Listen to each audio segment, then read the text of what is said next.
about that one summer. The one that really felt like the launching pad for everything, where the map just kind of unfolded in front of you.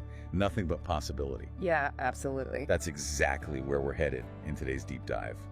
We're jumping straight into the summer of 1961. Right after high school graduation. Exactly.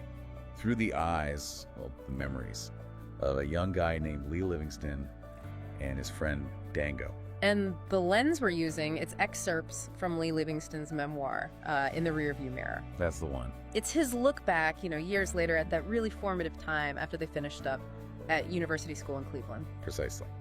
And our goal today, really, especially because you flagged this one for us, is to unpack the most, insightful and, let's be honest, the most entertaining bits from Livingston's memories of this whole journey. Mm-hmm. You mentioned wanting to quickly get a solid feel for what really stood out that summer, the key experiences, so that's what we're aiming for. Okay, so picture this. Two 18-year-olds just finished prep school in Cleveland. Yeah. And they make this completely spur-of-the-moment decision. Drive all the way to California. Just like that. Pretty much. In Livingston's car, a black and red 1951 Pontiac Star Chief convertible. Nice car for the time. Oh, yeah. Top down, radio playing loud. Yeah. It just screams youth and, total freedom. It really does. And it wasn't just about, hitting the road. There's this great little observation Livingston puts in the book. Oh, yeah. Something he heard years later at a Cleveland Indians spring training game. Some old-timer said, I don't know how great America was a while back, but it sure as hell was a lot more friendly. Huh. That's interesting. And it feels like that sentiment kind of echoes through their trip, doesn't it? This feeling of a time maybe a bit more open. It does seem that way. And what's wild is how completely unplanned it all was. They just went. No itinerary, nothing. Nope. Livingston describes the routine, basically swapping, driving, pulling over for quick cat naps, and fueling up on, beer, coffee, burgers, and candy bars. The classic road trip diet. Exactly. It's like the pure essence of a road trip. Total liberation. They were really soaking it all in, that whole American road trip thing. Livingston even mentions Dango quoting a Burma Shave rhyme. Oh, wow. Burma Shave. Takes you back. Right. Those little roadside signs. It's a tiny detail, but it really puts you in 1961. Definitely. And he makes sure to talk about the car, the Star Chief's engine, this powerful L8. Yeah. Said it just ate up the miles. Handled well, too. Yeah, he says its long wheelbase and weight meant it just barreled down the straightaways and hugged every curve like a racer. Said daisies were the furthest things from their minds. Sounds like they were having fun. Yeah. But that feeling of freedom, it often bumps up against reality, doesn't it? Always does. So they get to Sequoia National Park, these massive ancient trees all around them, incredible place. Yeah. And suddenly, Dango just says he wants to turn around. Wants to go home. Whoa, really? Yeah. After driving all that way? Yeah. It's this moment that really shows that tension, the romantic idea of freedom versus, the pull of home, of reality, something lots of people feel during big changes. Absolutely. That's a very real moment. And Livingston points out how different they were personality-wise. Best friends, but different. Yeah, Dango seems maybe more impulsive, or maybe just showing his nerves more in that moment. And Livingston. Well, Livingston admits later in the book that he kind of felt the same pull to go back, but out loud. He tries to play it cool, typical 18-year-old. Hey, don't show weakness. Exactly. He basically tells Dango, hey, let's talk about it once you're on the safe side of this railing. They were up on Mora Rock, looking out. So what do you think that little episode tells us about, male friendship at that age? Good question. Maybe it speaks to that pressure, to seem tough, unwavering, even when you're feeling shaky. Yeah, I could see that. Livingston probably felt admitting his own doubts would kind of ruin the image, right? Two guys fearlessly conquering the West. Probably.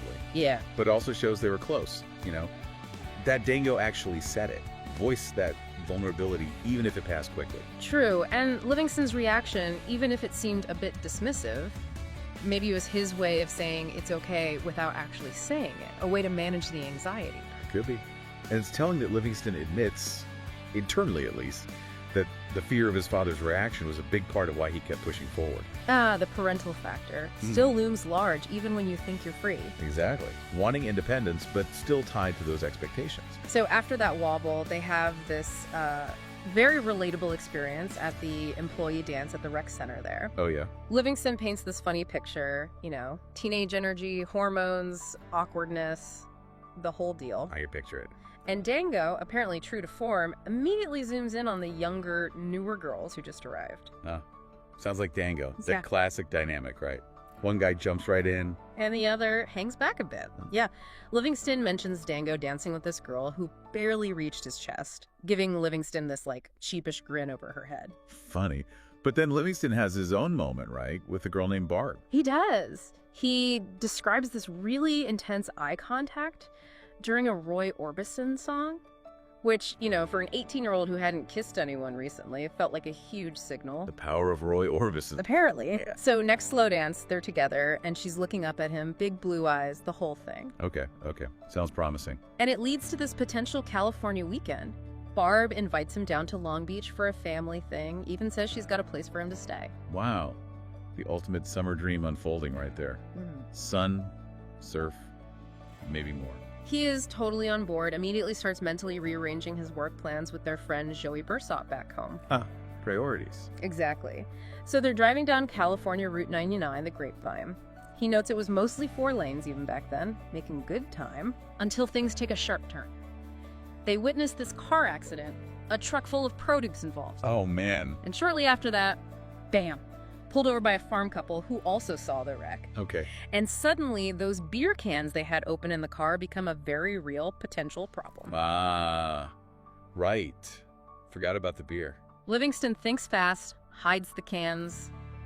Probably saved them some serious trouble right there. Quick thinking. Yeah. And he manages to get to a phone, calls their friend Joey to arrange a pickup. Luckily, they weren't actually too far from the park entrance. Close call. It's a good reminder, isn't it? Even on the most carefree trip, stuff can happen. Consequences. Definitely. And those consequences start rolling in pretty quickly when Livingston calls home and gets his brother Jay on the phone. Uh-oh. How did Dad take the news about the car? Not well. The reaction was immediate. Livingston quotes him, "The car's junk. Put Jay on the phone. I'll deal with you when you get back here." Oof. Classic angry dad. Totally. And even though Jay's just relaying the instructions, Livingston notes, kind of wryly, how the sibling not in trouble always seems to get a little kick out of the other one's misfortune. So true. This whole thing then leads Livingston into thinking more about Cleveland itself, right? Yeah, he reflects on it, points out that, while the Cleveland Symphony Orchestra was world-class, the white part of Cleveland felt like it lacked a certain vibrancy compared to black Cleveland, anyway. Interesting observation. He even mentions Bob Hope. Hope was from Cleveland, co-owned the Indians baseball team, but still made jokes about the city. Right. So for white teenagers like them in the Heights, which was a richer suburban area, entertainment was kind of limited. What do they do? School dances, movies, maybe a country club party if you got invited. That was about it. So Livingston says it's really no surprise they turned to beer and kind of looked towards Black Cleveland for excitement, for the music and the vibe they weren't finding in their own circles. Makes sense. Then we meet the two Susies. Their dates back home, Susie Bain and Susie Mason. Right. And Dango's descriptions, well, they're very direct, really highlight the social scene. What do you say? Susie Bain had big eyes, and Susie Mason had big tits. That's Dango's summary. Bless you. But Livingston is quick to point out these were mostly platonic friendships, not serious dating. Why not? Well, there were pretty clear social rules in the Heights back then about dating and sex before college. It really was a different time, wasn't it? Absolutely. The understanding was basically everyone was heading off to college. Getting serious was kind of frowned upon, like it might mess up your future plans. Right. Livingston even mentions this scandal. A preppy guy got a preppy girl pregnant, and they basically just disappeared from the social scene. Vanished. Wow. Really shows those conservative attitudes, the expectations around premarital sex and pregnancy in their world back then. Definitely. So navigating all that, Livingston and Dango make another impulsive move, a bus trip to Las Vegas. From California. Okay. Yeah. And he paints this really vivid picture of the bus ride, all sorts of people, a real cross-section of California life. Definitely not the crowd they were used to back in the Heights. Cool. Older couples, soldiers, a Mexican family, even a couple of guys who looked pretty down on their luck. It was clearly an eye-opener for them compared to their, somewhat sheltered upbringing. Must have been. So, Vegas. Did their luck change? It took a very surprising turn, actually. After dinner at the Golden Horseshoe all-you-can-eat prime rib, Livingston notes Dango went back 3 times. Yeah, sure. Livingston puts some quarters in a slot machine and hits a jackpot, wins $600. $600. in 1961. That's huge for an 18-year-old. Massive. He said the bells went off, quarters pouring out, felt like he'd robbed a bank. And apparently, nobody ever asked him how old he was. Huh. Beginner's luck. Maybe. So suddenly he's got all this cash and casino chips. Flying back to Cleveland starts looking like a real possibility, and his attention turns to the blackjack tables. Ah, the gambler emerges. But their Vegas trip took a less glamorous turn too, right? With that show. Oh, yeah. They decide to see the Lido de Paris show at the Stardust. They have these ideas about seeing beautiful naked women. Uh-huh. Teenage boys' expectations. Exactly. And the reality didn't quite match up. What do you think they were actually expecting, given where they came from? Probably something shaped by movies, right? Hmm. The Rat Pack vibe, dazzling, maybe a bit naughty, but still sophisticated. Coming from the Heights, they were likely pretty naive about what a Vegas show really was. I think so, because the reality, heavily made-up showgirls just sort of prancing and posing. Livingston said the title should have been Beautiful Naked Female Breasts. Uh-huh.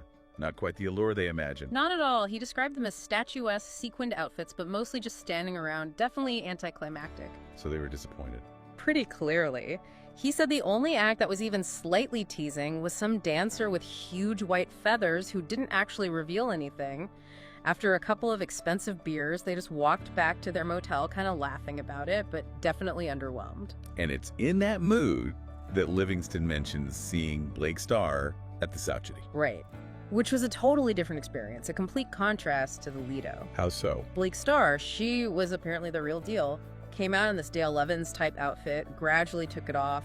Livingston says she was big in all the right places and really knew how to work the crowd, tease them. Sounds more like what they were hoping for. Definitely more authentic, less artificial. He even tells this story about some guy in their row who seemed to be having his own private reaction during her naked dance. Oh my. A memorable moment, I guess. Memorable and slightly awkward, yeah. So after Vegas, they try to leave town, attempt hitchhiking. How'd that go? A friendly girl in a car actually warns them against it, says people lose all their money in Vegas and get desperate, so hitchhiking isn't really a thing there. Good advice. Did they listen? Well, they did manage to get a ride eventually, a guy who just picked up his girlfriend, Penny.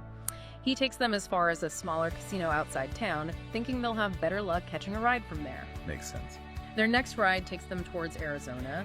The driver kind of jokes about their plan to get all the way back to Ohio, but he gives them a lift anyway, dropping them near another small casino. So they're making progress slowly.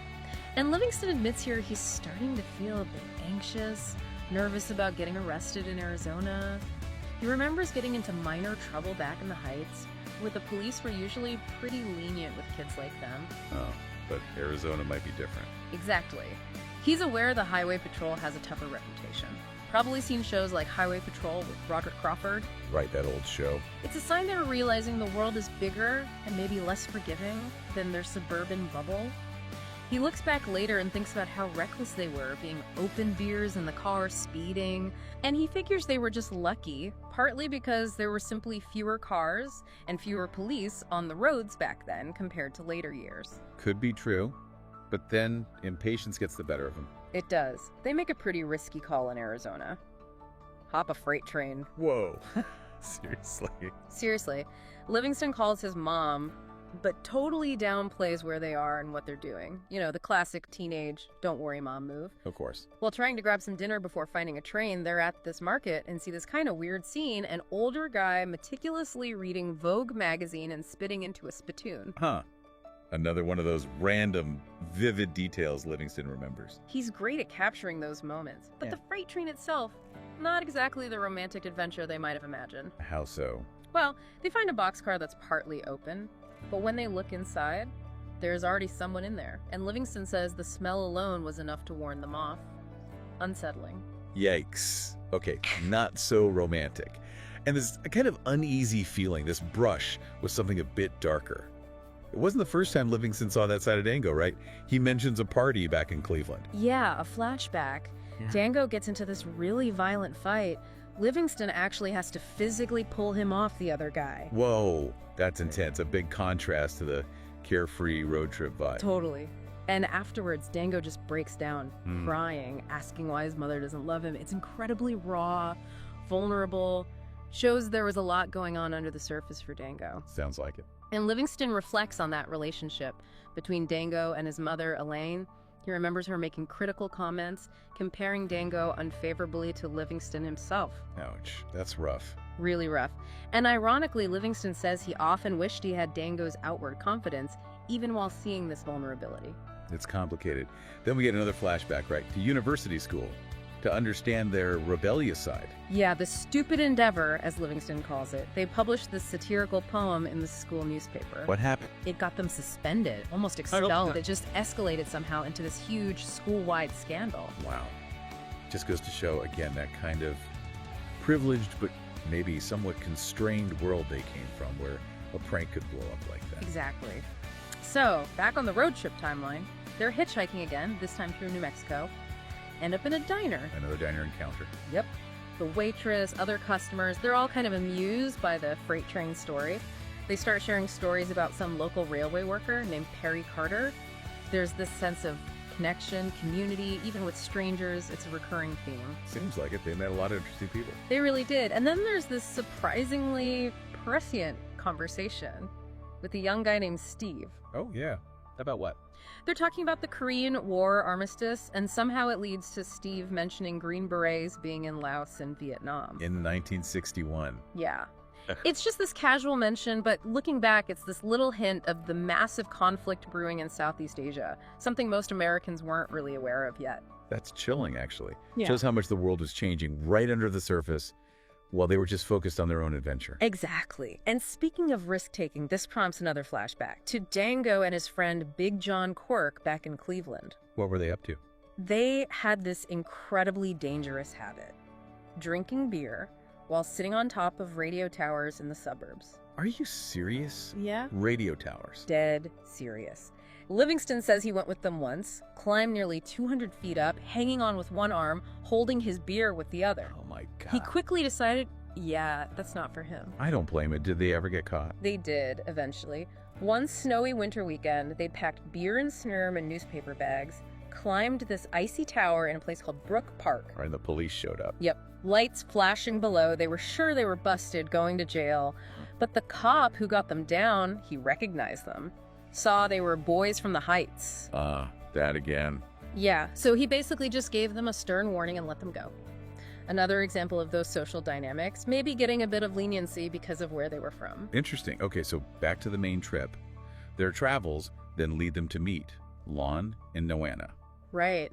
This couple involved in some pretty unconventional stuff, like wildcatting for oil. Wildcatting, okay. Yeah, and Lon, he's got quite the backstory. Includes time in prison, a near-death experience, a colorful character. Sounds like it. Uh-huh. And Noanna. She seems like the steadying influence, kind of steering Lon towards more stable businesses, like investing in a motorcycle dealership. Motorcycles. Yep.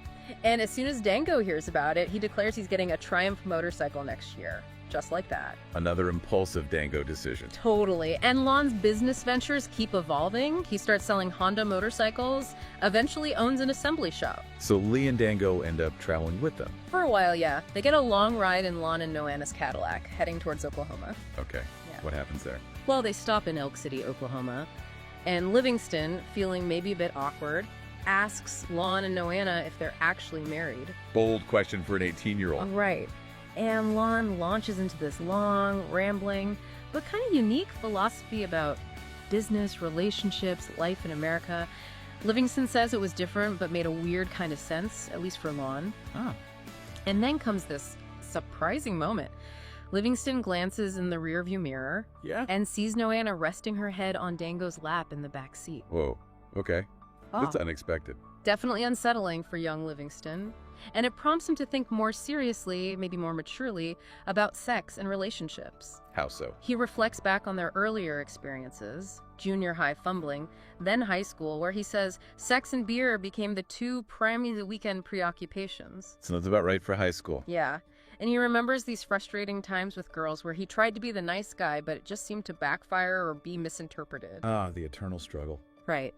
There's also this kind of funny, kind of sad story about them trying to visit what they thought was a whorehouse in Canton, Ohio, once. How'd that go? Total bust. He remembers it being cold, kind of scary, and definitely not appealing at all. They basically ran away. Not quite the sophisticated experience they imagined. Not even close. And looking back at all this, Livingston realizes something important. What's that? That neither he nor Dango were remotely prepared for the massive shifts in sexual attitudes, the whole sexual revolution that was literally just around the corner in the later 60s. Good point. They were still operating under those old rules. Exactly. And that point gets kind of driven home when Lon, totally casually, mentions he bought his fancy Cadillac with profits from what he calls the greatest porno book deal ever. Wow. Okay. Worlds colliding there. Definitely. And then there's this moment of youthful certainty. Livingston and Dango agree, absolutely, they won't get married young. No way. Which is funny because... Because ironically, Livingston notes they were both married by the time they were 25. Huh. The best laid plans. Right. Then they catch another ride, this time with a guy named Chuck. He's got this Chevy with custom leather seats. Fancy. Yeah. And Livingston, he's always tracking their progress, calculating how much further they have to go to get back to Cleveland. But then he has this really weird, vivid dream. A dream. Yeah, about flying over the Arizona desert, but on a railroad flat car. Just this strange, surreal image popping up amidst the reality of the road trip. Brains do weird things when you're tired and traveling. Totally. And he also reflects, around this time in the narrative, how his friendship with Dango started to drift a bit once they actually got back to Cleveland. Oh, yeah? How so? It wasn't like a big fight or anything, just natural maybe. Yeah. They started pursuing different interests, getting ready for college. Their paths just began to diverge. Happens all the time after high school. Yeah. So back on the road, they actually run into Chuck again, the guy with the Chevy. Really small world. This time he's driving a panel truck. They all stop at a truck stop diner in Missouri. Another diner. And they meet this really friendly waitress, Riola. And amazingly, she has connections to Cleveland, even knows the neighborhood where Livingston's mother grew up. Wow. Those unexpected connections again. It's wild how often that happens on a trip like this. It really is. But then things get dangerous again. Chuck, the driver, Yeah. he falls asleep at the wheel while driving. Oh no. What happened? Dango grabs the wheel, tries to control the car, but ends up veering off the interstate and sideswiping a power pole. Jeez. Are they? Okay. Sounds like they were shaken up, but okay. But the car's damaged. It's a moment where their luck really seemed like it might have run out. Definitely. What do they do? Well, right when they need help, they get it. From a really unexpected source. Two very large black men, AJ and Jaren, pull over. To help them. Yeah. Just stop and offer to help them with the damaged tire. An amazing act of kindness, especially considering the time. That really is something. And despite the situation, this kind of humorous, friendly vibe develops between the four of them. They end up riding with AJ and Jara in their old Plymouth, which, get this, also has a flat tire to find a gas station. You can't make this stuff up. An adventure within an adventure. Totally. They finally make it to a Sohio station, meet the attendant, Abe. And Abe helps them out. He does. What starts as just fixing the tires turns into this impromptu tire-changing party. Livingston describes it as this really heartwarming moment of strangers just coming together, helping each other, laughing about it all. That's a great story, the kindness of strangers. It really stands out. So finally, tires fixed. Livingston takes over driving for the last stretch back to Cleveland. The home stretch. Yeah. And as he's driving, he's reflecting, realizing more and more that his own future probably isn't in Cleveland, that he's headed somewhere else. A big realization to have on the way home. Mm-hmm. He also notes that after this trip, his contact with Dango became pretty limited over the next few years. Mostly just occasional phone calls, a few postcards. He shares messages. Yeah, just brief, kind of cryptic notes like, still alive, working steel mill, hot, or got the Triumph, let's ride. Stuff like that. Keeping it brief. Very. So jump forward a few years. Livingston comes back to Cleveland in 1966, reconnects with Dango. How's that reunion? Pretty good, it seems. Livingston introduces his girlfriend, Dean Sullivan, who he ends up marrying. And apparently, she and Dango hit it off immediately. That's nice. Yeah. They go to a party, and there's this general feeling that, okay, everyone's grown up a bit now. Mm-hmm. Livingston remembers seeing a girl there, Karen Fielder. And this prompts Dango to share something really personal. About Karen. Yeah. He tells Livingston about their past relationship, how much they were in love, things they shared, and then that she got pregnant. Oh, wow. Back then. Yeah. and the incredibly difficult decision they made to have an abortion. Dango gets really emotional telling the story. I can imagine. That must have been deeply painful. Livingston says it was one of the very few times he ever saw Dango cry. It reveals this huge, significant, painful chapter in Dango's past that maybe Livingston hadn't fully understood before. Definitely adds another layer to Dango's character, his earlier outburst about his mother. It all starts to connect. It does. They also talk about what's next after graduation. Dango's decided to join the Army Reserve's Officer Candidate School, OCS. Okay. And Livingston. He's thinking about joining the Army Reserve too, maybe through a connection his brother has. Different paths emerging again. Seems like it. So how do they finally part ways? Their final goodbye before Livingston leaves Cleveland again is, well, Livingston describes it as awkward. Awkward how? Like a brief, almost hesitant hug. Dango says, "You invite me to the wedding, I'll be there." And then he just hops on his Triumph motorcycle and speeds off. Very Dango. Quick exit. Did he go to the wedding? No, he didn't end up making it. And, as Livingston mentioned, they both ended up marrying other people. Looking back years later, Livingston reflects on it all. He feels he has a better perspective now, gained with age. He reassesses Dango's life, realizes that Dango was loved, maybe in ways Livingston didn't see at the time. That kind of hindsight is powerful. It is. He shares another memory, this one from childhood, them standing up together against some bullies, just illustrating that deep bond they shared way back when. A reminder of what they were to each other. Exactly, and he really regrets not taking any pictures on that 61 road trip. Says the only photos that survive are from their old university school yearbook. That's a shame. But the memories are vivid. Extremely. He talks about keeping a map from the trip, a WSST map, for years. It was marked up with their route, notes about people they met, a real record of the journey. Did he keep it? No, he eventually threw it out years later. And now, he really wishes he still had it, that physical piece of that pivotal time. I get that. Maps can hold so much memory. They really can. He concludes, basically, that the 1961 road trip was this incredibly intense, defining experience. It marked the real end of their adolescence, and it all happened against the backdrop of an America that was changing really, really fast. So, yeah, looking back at Livingston and Dango's summer of 61, Yeah, you really see those classic elements of being young, don't you? absolutely. The impulsiveness, that powerful urge for freedom. And those unexpected lessons. Things you learn from chance encounters, from challenges you just didn't see coming. The kindness of strangers, too. Definitely. This deep dive into Livingston's memoir, it gives such an insightful glimpse into that specific time, a really significant personal journey. You see the self-discovery, the messy parts of friendship, all playing out while America itself was shifting. Okay, so that brings us to our final thought for you, listening. Thinking about Lee Livingston's journey, what maps do you carry from your own formative times? Yeah, maybe literal maps from trips or just those metaphorical maps that kind of guide your life now. What do those maps reveal about the path you've taken? Maybe think about the lasting impact of moments that seemed fleeting at the time. Or those unexpected connections, the people who pop up and change things, just like they did for Lee and Dango all those years ago. Something to chew on. Thanks for joining us on this deep dive.